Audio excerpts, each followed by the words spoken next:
Sir ಈಗ ಅಂದ್ರೆ ಅಲ್ಲಿ ಪುಣ್ಯಭೂಮಿ ಈಗ ಸದ್ಯಕ್ಕೆ ಅವಕಾಶ ಅಲ್ಲ, ನೆಲಸಮ ಆಯ್ತು ರಾತ್ರೋರಾತ್ರಿ. ಸೊ ನೀವು ಕಂಡಂಗೆ ಈಗ ಪರ್ಯಾಯವಾಗಿ ಒಂದು ಸದ್ಯಕ್ಕೆ ತಾತ್ಕಾಲಿಕ ಅಭಿಮಾನಿಗಳ ಒಂದು ದಾರ್ಶನಿಕ ಕೇಂದ್ರ ಆಗ್ತಾ ಇದೆ. ಪುಣ್ಯಭೂಮಿಯನ್ನ ವಶಪಡಿಸ್ಕೊಳ್ಳೇಬೇಕು, ಅಲ್ಲೇ ಆಗ್ಬೇಕು ಅನ್ನೋ ನಿಟ್ಟಿನಲ್ಲಿ ನಿಮ್ಮ ಮಾತು ಸರ್. ಮೊಟ್ಟ ಮೊದಲನೇದಾಗಿ ಬಾಲಣ್ಣನ ಕುಟುಂಬದವರು ಮಾಡಿರೋದು ಹೇಡಿತನ. ಇದು ಹೇಡಿ ಕೃತ್ಯ ಅಂತ ನಾನಾದರೂ ಭಾವಿಸ್ತೀನಿ. ಯಾಕಂದರೆ ಇವರು ಕೋರ್ಟ್ ಆದೇಶ ಇಟ್ಕೊಂಡಿರೋರು ಹಗಲೊತ್ತು ಪೊಲೀಸರನ್ನ ಇಟ್ಕೊಂಡು ಏನು ಅವ್ರನ್ನ ಡೆಮೊಲೇಷನ್ ಮಾಡಿದ್ರು ಸಮಾಧಿನ ಅವ್ರು ತಾಕತ್ತಿದ್ರೆ ಹಗಲೊತ್ತು ಮಾಡಬೇಕಾಗಿತ್ತು. ಇದು ಹೇಡಿತನವಾಗಿ ಮಾಡಿದ್ದಾರೆ ರಾತ್ರೋರಾತ್ರಿ. ಇದನ್ನು ಕೇಳೋರು ಯಾರು ಇಲ್ಲ ಅಂತ ಅವ್ರು ಅಂದ್ಕೊಂಡಿದ್ದಾರೆ. ಆದರೆ ವಿಷ್ಣು ಅಭಿಮಾನಿಗಳು ಸತ್ತಿಲ್ಲ ಸರ್, ಬದುಕಿದ್ದಾರೆ.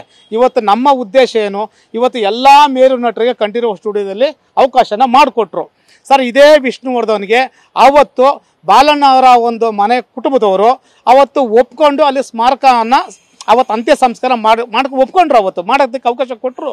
ಆದರೆ ಇವತ್ತು ರಾತ್ರೋರಾತ್ರಿ ಹೇಳಿತನ ಮಾಡಿದ್ರಲ್ಲ, ಅದನ್ನು ಯಾರೂ ಒಪ್ಪೋದಿಲ್ಲ ಸರ್. ಇದು ಕೇವಲ ವಿಷ್ಣುವರ್ಧನ್ ಒಬ್ಬರಿಗೆ ಮಾತ್ರ ಈ ರೀತಿ ಅನ್ಯಾಯ ಆಗ್ತಾಯಿದೆ ಅಂದರೆ ಸರ್, ಇದು ದೊಡ್ಡ ಮಟ್ಟಿಗೆ ಪ್ರತಿಭಟನೆ ಮಾಡೇ ಮಾಡ್ತೀವಿ. ಯಾಕಂದರೆ ನಾವು ಅವ್ರನ್ನ ವಿಷ್ಣುವರ್ಧನ್ ಅವ್ರನ್ನ ಪ್ರತಿಮೆ ಇವತ್ತು ಸಾವಿರಾರು ಆಗಿದೆ ಸರ್. ಈ ರಾಜ್ಯದಲ್ಲಿ ಸಾವಿರಾರು ಪ್ರತಿಮೆಗಳಾಗಿವೆ. ನಮಗೆ ಪ್ರತಿಮೆ ಮುಖ್ಯ ಅಲ್ಲ ಸರ್, ನಮಗೆ ಅವ್ರ ಸ್ಮಾರಕ ಮುಖ್ಯ. ಯಾಕಂದರೆ ಇವತ್ತು ಅಂತ್ಯ ಸಂಸ್ಕಾರ ಆಗಿರೋದು ಒಂದು ಕಡೆ, ಇವರೆಲ್ಲ ಸ್ಮಾರಕ ಇನ್ನೊಂದು ಕಡೆ ಮಾಡ್ತೀವಂದರೆ ಯಾರು ಸರ್ ಒಪ್ಪಕ್ಕೆ ಸಾಧ್ಯ ಸರ್? ಹುಟ್ಟೋದು ಊರಲ್ಲಿ, ಸಾಯೋದು ಒಂದು ಊರಲ್ಲಿ, ಮನುಷ್ಯನೊಂದು ಇದ್ದೇ ಇರುತ್ತೆ.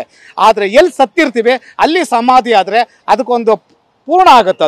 ಅದು ಅಪೂರ್ಣ ಆಗಬಾರ್ದು ಸರ್. ನಾವು ಒಂದು ಎಲ್ಲ ವಿಷ್ಣು ಅಭಿಮಾನಿಗಳಲ್ಲಿ ಮನವಿ ಮಾಡ್ಕೊಳ್ತೀವಿ ಏನಂದರೆ, ಇವತ್ತು ಮೊದಲನೇದಾಗಿ ಒಗ್ಗಟ್ಟನ್ನು ಪ್ರದರ್ಶನ ಮಾಡಿ, ಒಗ್ಗಟ್ಟನ್ನು ನಾವು ಪ್ರದರ್ಶನ ಮಾಡಬೇಕು ಸರ್. ನಮ್ಮಲ್ಲೇ ಬಿರುಕು ಮೂಡ್ತಾ ಇದ್ದರೆ ಈ ವಿಷ್ಣು ಸಮಾಧಿ ಇದೇ ಗತಿ ಆಗ್ತಾ ಇದೆ.